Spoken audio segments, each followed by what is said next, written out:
你有沒有想過，喝水這件看似最簡單的事情，竟然也可能喝錯？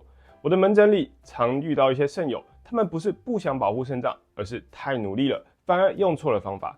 65歲的陳先生走進診間，一坐下來就焦慮地跟我說：“寬寬醫師，我腎功能好像變差了，所以每天逼自己喝5000cc 的水，還買很貴的海洋深層水，結果晚上一直起來尿尿，睡不好，身體也越來越累。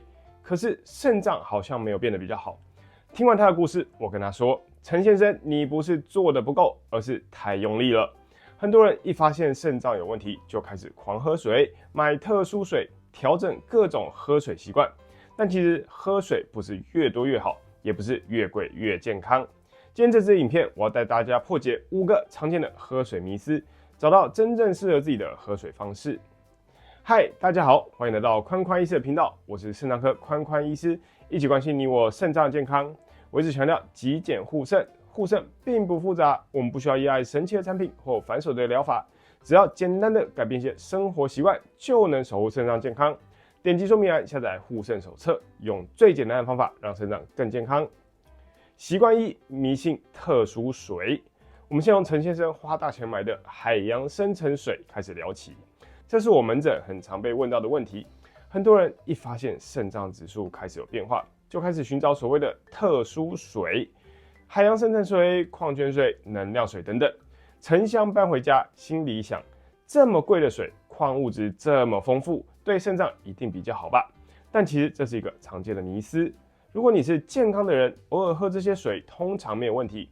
但如果腎功能已經退化，或本身有慢性腎臟病，就要特別注意。因為中重度腎臟病患者需要控制鉀和鈉等電解質攝取，有些特殊水的鈉和鉀含量可能比較高。對於需要限鉀限鈉的腎臟病患者，長期大量飲用時，應留意是否會增加電解質的攝取。想象一下，你的腎臟本來就已經很辛苦，每天還要額外處理更多礦物質，就像員工原本已經在加班，結果又突然增加工作量，只能繼續超時運轉。所以第一個護腎建議就是4個字：返璞歸真。不用花大錢追求所謂的特殊水，家裡乾淨的自來水，經過適當過濾，再煮沸放涼，就是很好的日常飲用水。很多時候最簡單最穩定的選擇，反而是對腎臟最溫柔的照顧。習慣2：怕頻尿，少喝水。解決水質問題，我們來聊第2個門診很常見的狀況。很多長輩會跟我說：“寬寬醫師，我晚上一直起來尿尿，出門也要一直找廁所，真的很困擾。所以我想說，水少喝一點，尿就會變少了吧？”各位朋友，這其實是很常見但不建議的做法。我們可以把腎臟想象成身體裡的超級淨水器，裡面有幾百萬個微小的過濾球，也就是腎絲球。這台淨水器要能正常運作，把身體代謝產生的廢物排出去。其中一個很重要的條件就是要有足夠的水分。這時候如果因為害怕跑廁所，刻意減少喝水，血液可能就變得比較濃縮，腎臟也會處在缺水的狀態。結果可能是頻尿沒有改善，反而增加腎臟的負擔。就像為了解決一個小問題，卻衍生出另一個更大的問題，真的不值得。如果頻尿已經影響生活，不要用少喝水來逃避，更重要的是找出原因。例如攝護腺肥大、膀胱功能問題，尋求泌尿科或婦產科醫師協助。護腎不是把水越喝越少，而是找到適合自己的平衡，給腎臟足夠剛剛好的水分，它才能更穩定的幫我們維持健康。習慣3：以為水喝越多越好。接下來這一點，又要回到一開始的陳先生，他為了保護腎臟，每天逼自己喝下5000cc 的水。網絡上也有人提倡一天喝1加侖，約3.8公升的水，覺得喝越多越健康。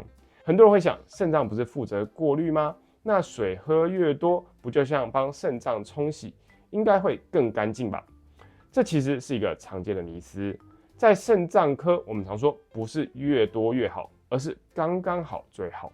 水喝太少不好，但水喝太多，特別是在短時間內大量飲水，也可能造成身體負擔。當你短時間一次大量灌入白開水，血液中的鈉離子可能會被過度稀釋，造成低血鈉症。這個時候可能就會出現頭痛、噁心、全身無力，甚至整個人都不舒服。所以喝水不是比賽，也不是越努力越有效。真正重要的是找到適合自己身體狀況的喝水量。那一天到底該喝多少水呢？別急，影片最後我會教大家2個簡單的補水公式，讓你不用猜，找到適合自己的喝水量。大家一定要看到最後哦。習慣4：用湯、茶、咖啡取代純水。第4個習慣，很多年輕人跟上班族朋友很容易中招，因為覺得白開水沒味道，所以常常跟我說：寬寬醫師，我每天喝無糖綠茶、黑咖啡，中午也喝湯，反正都是液體，這樣水分應該夠了吧？這也是一個很常見的迷思。食物和咖啡裡確實有水分，但如果把咖啡、茶甚至濃湯當成主要補水來源，反而可能不理想。為什麼呢？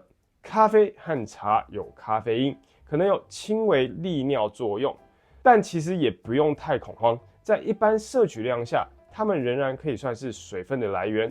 我們真正需要注意的是，不要本末倒置，把咖啡和茶完全取代白開水。另外，很多濃湯雖然好喝，但通常還有較多的鹽分、普林，腎臟也需要花更多力氣去調節。寬寬醫師不是要大家戒掉咖啡或茶，生活還是需要一些享受。護腎的原則很簡單，白開水是主角，飲料則是配角。今天喝一杯咖啡，喝杯茶沒有問題，但記得平常還是要補充足夠的白開水。習慣5：起床太晚喝水。最後這一個習慣是最容易調整，但很多人每天都忽略的小細節，那就是早上的第一杯水喝得太晚了。大家回想一下，早上起床是不是常常忙着刷牙、洗臉、準備早餐，趕着出門，一直坐到辦公室前才想到啊，我今天還沒有喝水。很多人覺得沒關係，晚1-2個小時喝應該沒關係，但其實睡覺的6到8個小時裡，身體仍持續運作，呼吸、流汗、製造尿液都會讓水分慢慢流失。所以剛起床時，身體通常是比較缺水、血液比較濃的狀態。適時補水能夠幫身體恢復平衡，也是照顧腎臟很簡單的一個小習慣。方法很簡單，今晚開始，睡前在床頭準備一瓶約250cc 的溫開水。明天醒來後，先坐在床邊，慢慢喝完這杯水，再開始一天的活動。一個小小的動作，就是對心臟和腎臟一份溫柔的照顧。聽完這5個喝水迷思，我們來回答大家最關心的問題：寬寬醫師，那一天到底要喝多少水才剛剛好？我整理2個簡單公式，大家看看自己屬於哪一種。公式1：一般健康或早期慢性腎臟病需要適量補水的朋友，計算公式很簡單，體重每公斤乘以30到40毫升。例如60公斤的人，60乘以30，大約1800cc。如果今天流汗多，活動量大，可以抓60乘以40，大約2400cc。所以一天約1800到2400cc，包含食物中的水分，通常就是很好的補水範圍。記得喝水不是比賽，不需要勉強自己喝越多，剛剛好的水量才是對腎臟最好的照顧。公式2：需要限水的特殊族群，例如你有心臟衰竭、嚴重肝硬化水腫或腎臟病晚期，尿量明顯減少，就不能使用剛剛的公式。這類族群通常會依照前一天24小時尿量加500到700cc 來估算每天適合的水量。例如昨天尿量只有500cc，大約就是喝1000到1200cc 左右。所以對腎功能比較不好的朋友來說，重點不是喝越多越好，而是找到身體真正需要的水量。腎臟其實是一個很有韌性的器官，護腎不需要把自己逼得太緊，也不用追求複雜的方法。很多時候把最簡單的事情做好就夠了。喝對水，規律運動，避免不必要的傷腎習慣。